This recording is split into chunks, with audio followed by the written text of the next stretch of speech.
हम गुंजन चौधरी मैथिली गुंजन चैनल पर समस्त मिथिलावासी के प्रणाम करै छी। आइ हम एकटा भगवती के गीत लऽ कऽ उपस्थित छी। एहि गीतक रचना केने छथिन आदरणीय मणिकांत झा जी। तहन सुनल जाओ अपने सब। माँ के रूप लगै छनि आइयो अति विकराल गे, देखी तही भागत काल गे ना।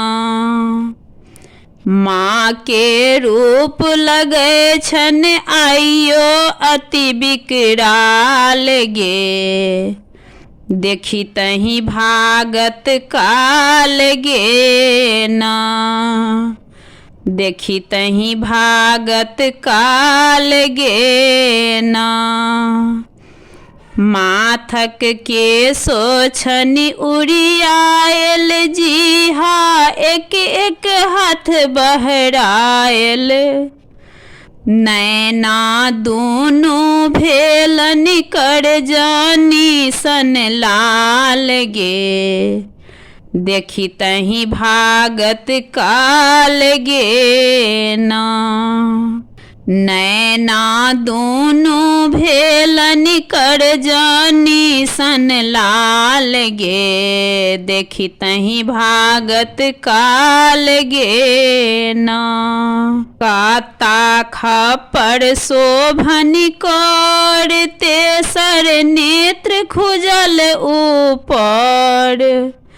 आईना ठठत सोझा केहनो हो चंडाल गे, देखी तही भागत काल गे ना।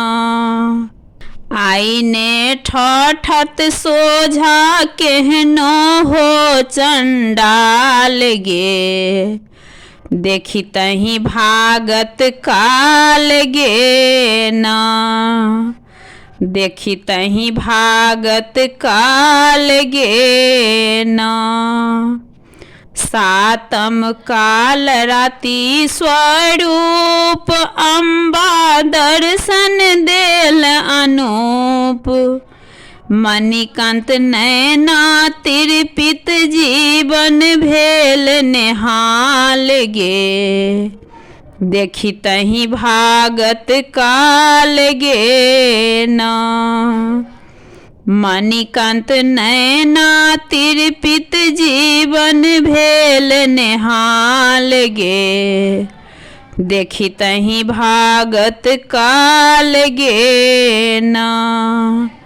देखी तही भागत काल गे ना।